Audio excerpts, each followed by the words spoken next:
আপনি রোগী নন, তাহলে হাসপাতালে কেন? আপনি ও আপনার মতো মানুষ হাসপাতালে ভিড় করার ফলে কোনো রোগীর বিন্দুমাত্র কোনো লাভ হয়েছে? আপনি কোনো রোগীকে সুস্থ করে তুলতে পেরেছেন? পারেননি। আপনি কোনো রোগীকে বাঁচাতে পেরেছেন? পারেননি। তাহলে আপনি হাসপাতালে কেন? দগ্ধ শিশুরা, শিক্ষার্থীরা আগুনে ঝলসে গেছে, অনেকে মারা গেছেন, অনেকে মৃত্যুর সঙ্গে লড়ছে। চিকিৎসকদের ভাষায় কারো শরীর 100, কারো 90, কারো 70% পুড়ে গেছে, কারো পুড়েছে 50%। এদের ক্ষতকে বলা হয় ওপেন উন্ড বা খোলা ক্ষত। অত্যন্ত স্পর্শকাতর এই রোগীরা, খুব সহজেই এরা সংক্রমণের শিকার হন। এমন রোগীর প্রাণ বাঁচাতে চিকিৎসক, নার্স ও অন্যান্য স্বাস্থ্যকর্মীরা যেখানে যুদ্ধ করছেন, সেই যুদ্ধক্ষেত্রে আপনার কি কাজ? আপনি একবারও ভেবেছেন আপনার উপস্থিতি মানেই সংক্রমণ বেড়ে যাওয়া? আপনি যেই হন, আপনি জানেন না আপনার অধিকার কতটুকু। আপনি হতে পারেন মন্ত্রী, আমলা, রাজনৈতিক নেতা, সাংবাদিক, ছাত্রনেতা অথবা সমাজের গুরুত্বপূর্ণ কোনো মানুষ।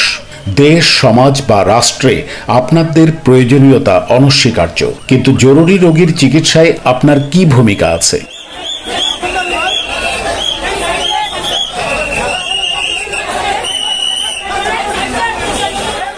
রাজধানীর উত্তরায় বিমান বিধ্বস্তের ঘটনায় অগ্নিদগ্ধদের বার্ন ইনস্টিটিউট ও হাসপাতালে নেওয়ার পর দেখতে ভিড় করেছেন উপদেষ্টা, রাজনীতিবিদ ও তাদের অনুসারী উৎসুক জনতা এবং সাংবাদিক ও ইউটিউবাররা। তাদের ভিড়ে রোগীদের আনা নেওয়া ও চিকিৎসা দেওয়া কঠিন হয়ে পড়েছিল।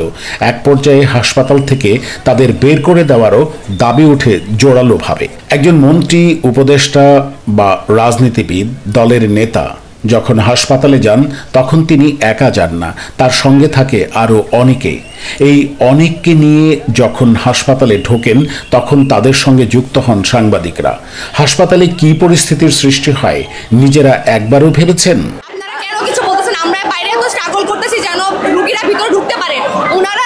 রাজনীতি করে মানলাম, এখন কি এটা করার টাইম ছিল? ওনারা সবাই মিলে একজনকে সিকিউরিটি 100 জন মিলে যাচ্ছে, রুগী ঢুকতে পারতেছ না। ওনাদের রাজনীতিটাকে আগে, ওনারা যদি রাজনীতিবিদ হতো ওনারা কিভাবে ঢুকতে পারতো? আগুনে পোড়া রোগীদের পোস্ট বার্ন পেপসিস হতে দেখা যায়। আগুনে পোড়া রোগীদের পোস্ট বার্ন সেপসিস হতে দেখা যায়। এটি আর কিছুই নয়, এটি সংক্রমণ সমস্যা। আপনার হাতে, পায়ে, আপনার জামা কাপড়ের জীবাণু থাকতে পারে। আপনি যখন হাসপাতালে যান তখন আপনি সঙ্গে করে রোগ জীবাণু নিয়ে যান। আপনার কি একবারও মনে পড়েছে আপনি ও আপনার সঙ্গে যারা হাসপাতালে ঢুকলেন তারা কি নিয়ে ঢুকলেন? বিষয়টি ভেবে দেখার এখনই উপযুক্ত সময়। 100 জন মিলে যাচ্ছে, রুগী ঢুকতে পারতেছ না।